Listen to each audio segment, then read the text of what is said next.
ஆன்மீக உறவுகள் அனைவருக்கும் வணக்கம். இன்னைக்கு நம்ம என்ன பதிவு பார்க்க போறோன்றது பார்த்தீங்கன்னா, சித்ரா பௌர்ணமி என்னைக்கு வருது, நம்ம பூஜை செய்யக்கூடிய நேரம், அதனுடைய பலன்கள், கிரிவலம் செல்வதால் கிடைக்கக்கூடிய பலன்கள், அதை பற்றி முழுசாக தெரிஞ்சுக்கலாம்.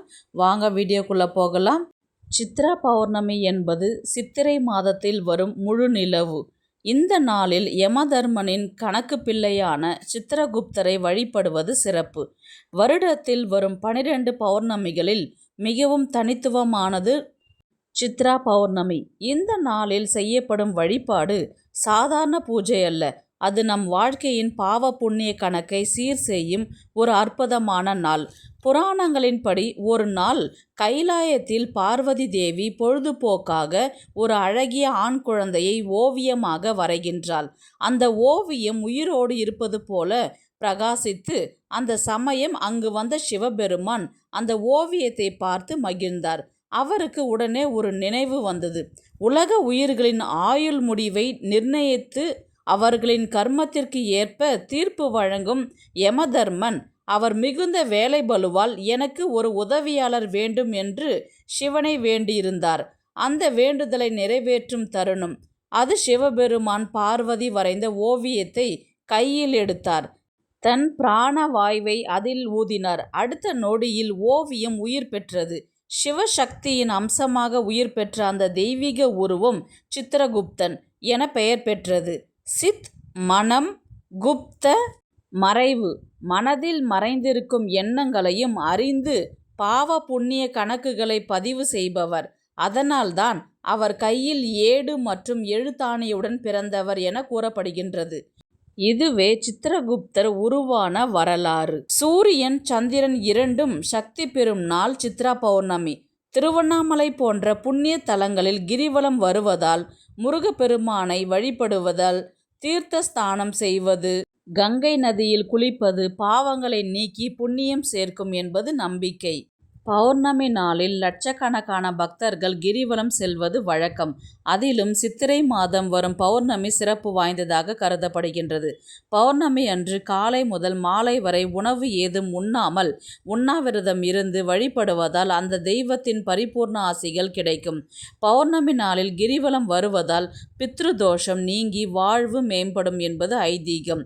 கிரிவலம் வருபவர்களுக்கு அன்னதானம் செய்வதால் வாழ்வில் செய்த பாவங்கள் விலகி புண்ணியங்கள் கிடைக்கும். சித்ரா பௌர்ணமி நாளில் கிரிவலம் வருவதால் அந்த வருடம் பௌர்ணமி சென்ற பலன்கள் கிடைக்கும். கிரிவலம் வரும் பாதையில் இந்திரலிங்கம் தொடங்கி ஈசானிய லிங்கம் வரை அஷ்டலிங்க தரிசனங்கள் பலன்களை பார்க்கலாம். இந்த லிங்கத்தின் பலன்கள் பார்த்தீங்கன்னா, இந்திரலிங்கத்தை வணங்குவதால் கேட்பதையெல்லாம் வாரி வழங்குவார்.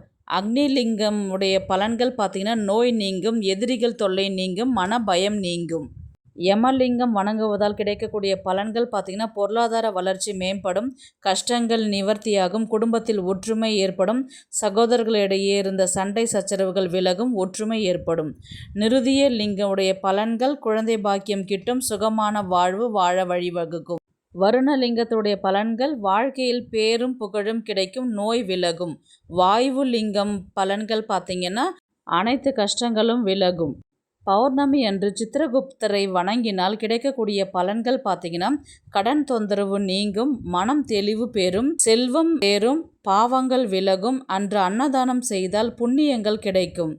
அன்று சத்யநாராயண பூஜை செய்தால் அனைத்து விதமான செல்வங்களும் குடும்பத்தில் ஒற்றுமையும் ஏற்படும்.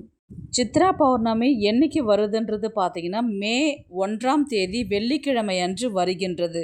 பௌர்ணமி திதி ஆரம்பிக்கும் நாள் நேரம் பார்த்தீங்கன்னா, ஏப்ரல் 30ஆம் தேதி வியாழக்கிழமை இரவு 9:51 மணிக்கு தொடங்கி பௌர்ணமி திதி முடியும் நாள் மே 1ஆம் தேதி வெள்ளிக்கிழமை இரவு 11:07 மணிக்கு முடிகின்றது.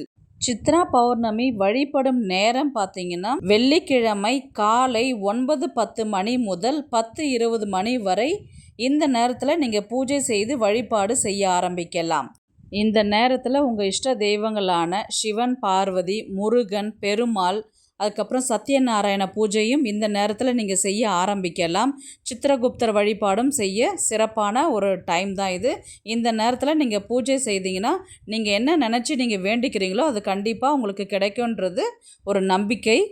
அன்னைக்கு செய்ய வேண்டிய நெய்வேத்தியங்கள் பார்த்தீங்கன்னா, உங்களால் முடிஞ்ச பால் பாயசம், அப்பம், சித்திரை அன்னங்கள்னு சொல்லக்கூடிய கலவை சாதம் வந்து அத்தனையுமே அன்னைக்கு செய்யலாம்.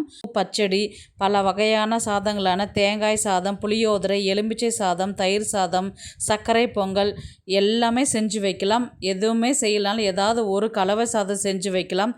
இதில் எதுவுமே முடியலனாலும் வெற்றிலை பாக்கு, பழம், தேங்காய் உடைச்சி தீப தூப ஆராதனைகள் செய்து கூட நீங்கள் வழிபாடு செய்ய ஆரம்பிக்கலாம். நீங்கள் கோவிலுக்கு போய் நெய்வேத்தியம் செய்து அங்கே கொண்டு போயிட்டு கோவிலில் நீங்கள் வச்சு கூட நீங்கள் பூஜை செய்யலாம். எங்களால் கோவிலுக்கு போக முடியாதவங்க வீட்டில் வந்து எளிமையாக எப்படி பூஜை செய்யறதுன்றதை பார்க்கலாம். சித்ரா பௌர்ணமி அன்னைக்கு வீட்டில் பூஜை அறையில் வந்து நீங்கள் வியாழக்கிழமை வந்து வீடெல்லாம் சுத்தம் பண்ணி க்ளீன் பண்ணி வச்சுருவீங்க. வீட்டு பூஜை அறையில் இருக்கிற பூக்கள் பழைசெல்லாம் மாற்றிட்டு புது பூவை வச்சுட்டு எல்லா ஃபோட்டோஸ்க்குமே வந்து மஞ்சள் குங்குமம் வைக்கிறீங்க.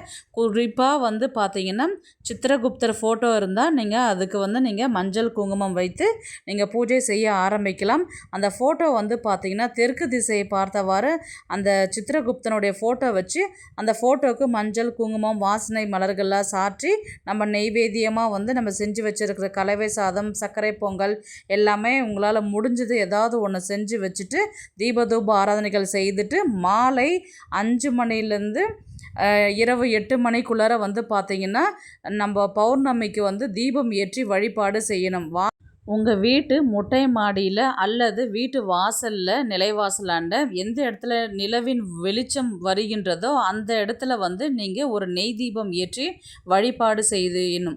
நீங்கள் தீபம் ஏற்றி வழிபாடு செய்தாலே உங்களுடைய அனைத்து பிரச்சனைகளும் நீங்கும். நீங்கள் என்ன தேவைக்காக விரதம் இருந்து வழிபாடு செய்கிறீங்களோ பிறகு அருகில் இருக்கும் கோவிலுக்கு சென்று தீபம் ஏற்றி வழிபாடு செய்த பின்னர் உங்களுடைய விரதத்தை நிறைவு செய்து கொள்ளலாம். ஒரு சிலர் வந்து அந்த பௌர்ணமி வந்ததுக்கப்புறம் அந்த நிலவை பார்த்ததுக்கப்புறம் தான் விரதத்தை முடிப்பாங்க. ஒரு சிலர் வந்து ஒரு பொழுது மட்டும் இருந்துட்டு விரதத்தை முடிப்பாங்க. உங்களுடைய வழக்கம் எதுவோ அந்த மாதிரி செய்யலாம். சித்ரா பௌர்ணமி என்பது வெறும் ஒரு நாள் மட்டுமல்ல, நம் வாழ்வில் நல்ல மாற்றங்களையும் நம்மளுடைய கஷ்டங்கள் அனைத்தும் நீங்க அன்று நாள் முழுவதும் விரதம் இருந்து சித்திரகுப்தர் வணங்கி பௌர்ணமி அன்று நிலவை பார்த்து விளக்கேற்றி உங்களுடைய பிரச்சனைகளை சொல்லும்பொழுது அது கண்டிப்பாக நிறைவேறும் என்பது நம்பிக்கை. இந்த வீடியோ உங்களுக்கு பிடிச்சிருக்குன்னு நான் நினைக்கிறேன். இது போன்ற ஆன்மீக தகவல்களுக்கு நம்முடைய ஆன்மீக குறிப்புகள் சேனலை சப்ஸ்கிரைப் பண்ணிக்கோங்க. தேங்க்ஸ் ஃபார் வாட்சிங்.